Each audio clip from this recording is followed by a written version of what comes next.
Good day, everybody. Dr. Nick here. Welcome back to She Comes First. Hashtag She Comes First. Oh yeah, also, happy summer solstice.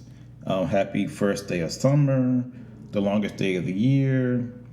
Get outside, have some fun, all that jazz. Winter is gone for at least 6 months, hopefully. So let's do this. So today, I want to go back to a topic that I discussed months ago called the orgasm gap. So actually, this is orgasm gap number 2. What is the orgasm gap?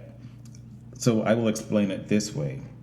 The orgasm gap refers to the fact that in heterosexual sexual encounters, men typically have more orgasms than women. Depending on which article you read, the numbers are insane. Going back to an article published in the Archives of Sexual Behavior from 2016, they said during sexual encounters, men typically orgasm around 90% of the time, and women typically orgasm around 65% of the time in partnered sex. Also, in an article from Psychology Today from 2015, the numbers were even worse, where they said around 90% or 91% of men typically orgasmed during sexual encounters versus 39% of women. Therein lies the problem. So right here, I have to mention Dr. Laura Mintz, M-I-N-T-Z. She's a professor in Florida. She's written a lot about human sexuality education, and she makes 2 quick points in her writings where she says that there is an inequality in the bedroom, and number 2, the G-spot is misunderstood. So in inequality in the bedroom, she says that the media is putting out these false images of people engaging in sexual activity and women having quick, easy orgasms from penile penetration alone, including in porn. The truth is, the majority of women need additional stimulation, probably clitoral stimulation, to help them achieve orgasm. Then she goes in to talk about how the G-spot is misunderstood because, yes, in certain sexual positions, through penile intercourse, you actually can stimulate the G-spot through penile intercourse, fine.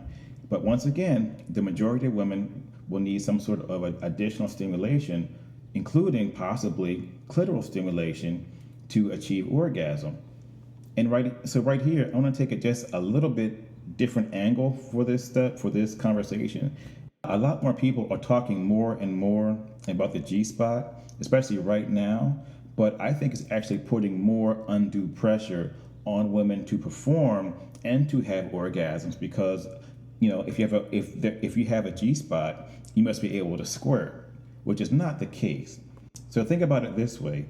Even if you have a G-spot, you may not be able to squirt, but if your partner thinks you have a G-spot, there's more pressure on you to perform like the women do in porn and who squirt and hose down everything and things like that. That undue pressure is not needed, especially in sexual health or in the area of sexual behaviors. As I'm sitting here right now, a question has popped into my head. And the question is this, and I want everyone just to sit and think about it for a second. Do you think men actually care about female sexual pleasure? And the easy answer is yes, they should, or yes, they do, but that's the easy answer. Because think about it like this. I'm sure that there is a percentage of men out there who take Viagra so that they can engage in sexual activity with their partner. Fine. But once again, they're still penis focused, not understanding or not realizing that women also need additional stimulation, clitoral stimulation, to help them achieve orgasm.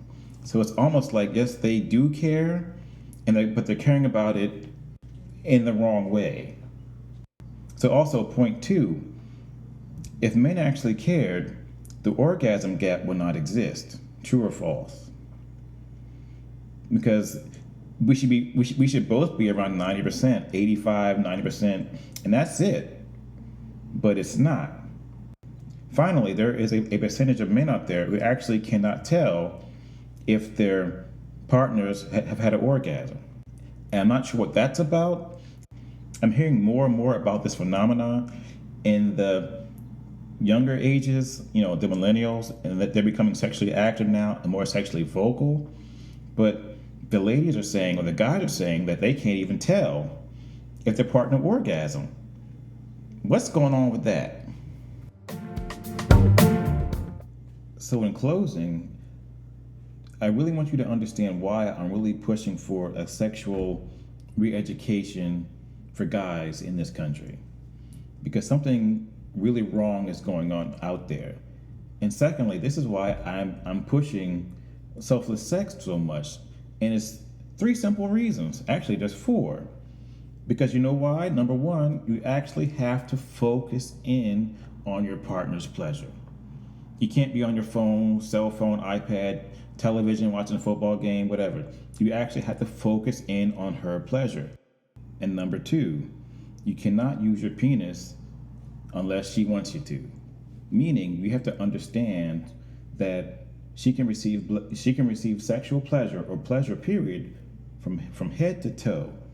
Therefore, you should explore her body and not just focus in on her genitals.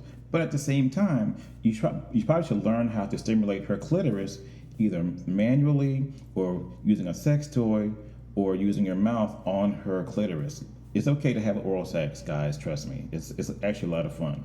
But you may have to shake things up a little bit to make this work. Number 3, you have to pay full attention to her. 100%. You have to watch her body, listen to her. What is she saying to you? What sounds is she making? How is she moving? Is she moving towards you? Is she moving away from you? Pay attention to her. And number 4, I get to go back to where this whole conversation started about, you know what? She comes first. If you're going to have sex tonight, or you're going to have some sort of sex play or whatever, having some fun, let her come first. Or don't let her come first. Help her to come first. Period. Hashtag she comes first. There you go.